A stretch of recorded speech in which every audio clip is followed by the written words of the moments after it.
O que que a organização social ela faz de diferente e por que que essa luta é importante para nós? É, bom, primeiro, organização social não tem nada, né, é só o nome de social não tem nada, porque elas são verdadeiras empresas, que entram para gerir e administrar estruturas do serviço público e fazer o papel que era do Estado. Então, eles vêm como uma verdadeira empresa, vão contratar os profissionais e vão receber um contrato para desenvolver o serviço em determinada região ou determinado setor, certo?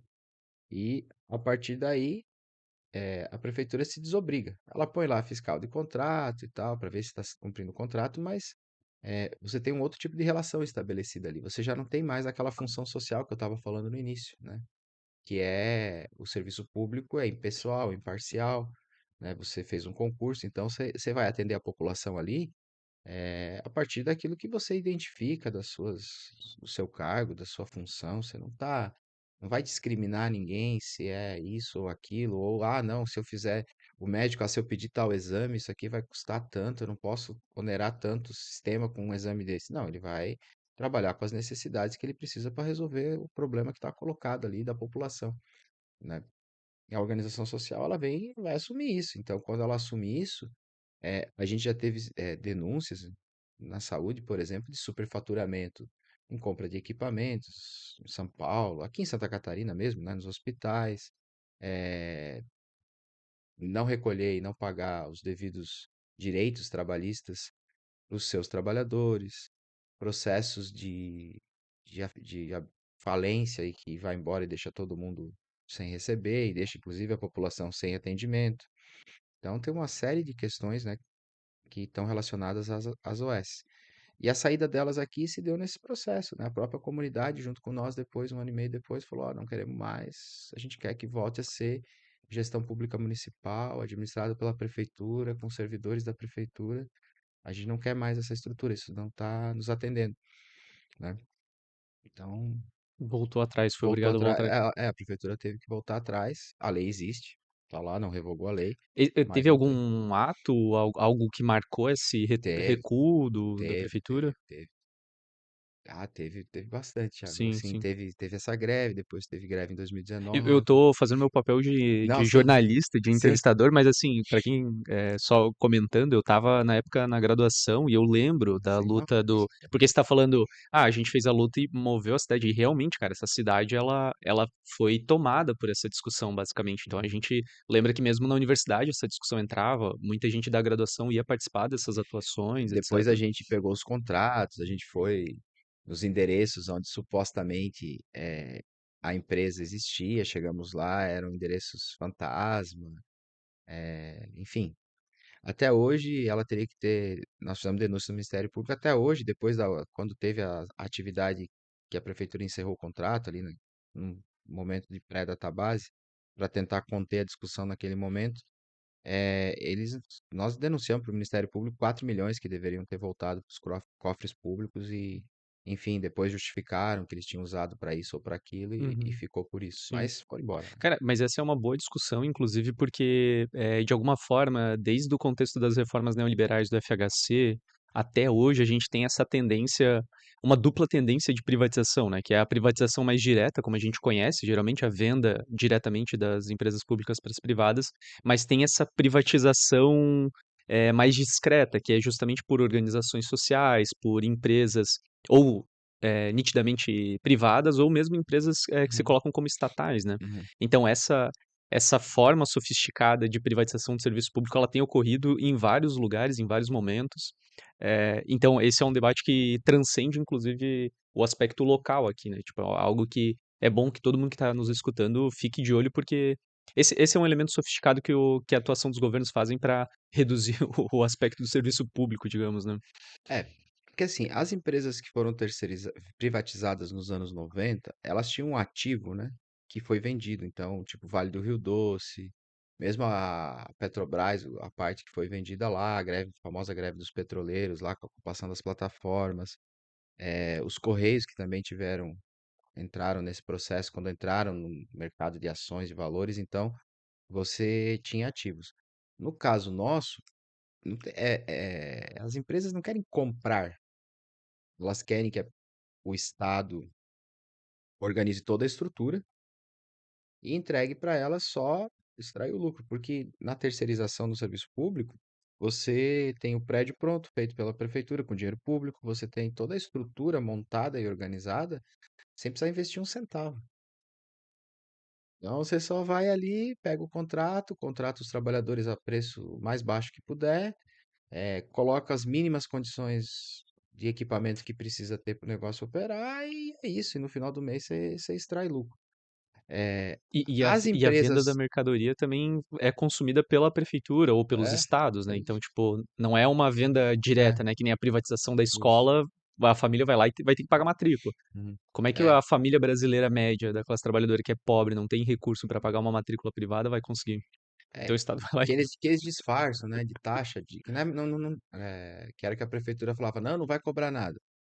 Não, mas aí tem a taxa de não sei o quê, que não é uma matrícula, mas é uma taxa que na prática vai gerando isso. No caso, empresas estatais, aí tem um pouco de diferença, né? Por exemplo, a Concap, ela é uma empresa estatal.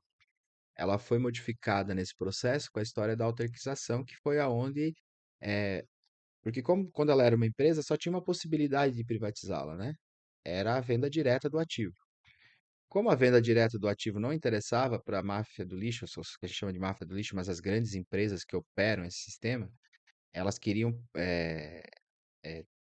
extrair o máximo de lucro possível dentro dessa operação, ela passou por uma lei que transformou ela em autarquia, né, para a gente entender, né?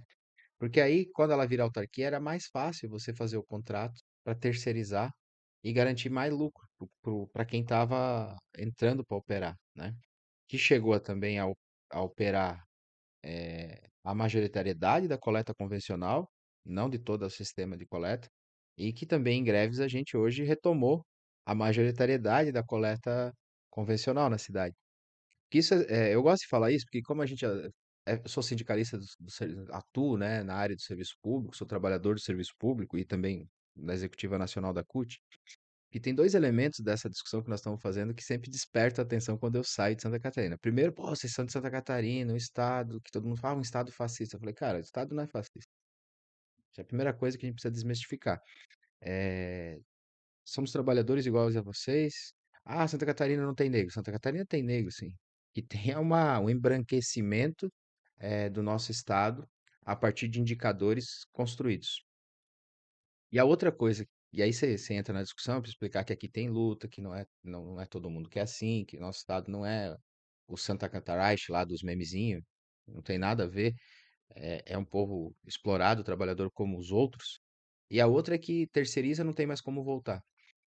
Estamos falando, eu falei aqui, de 2008, 2018. 2018 para cá, de dois processos, 2018 e 2021, que foi da Concap, e que nós, em 2 anos, revertemos total, no caso da educação, ou reassumimos a majoritariedade e o controle absoluto do ponto de vista político do sistema de coleta na cidade, com greves.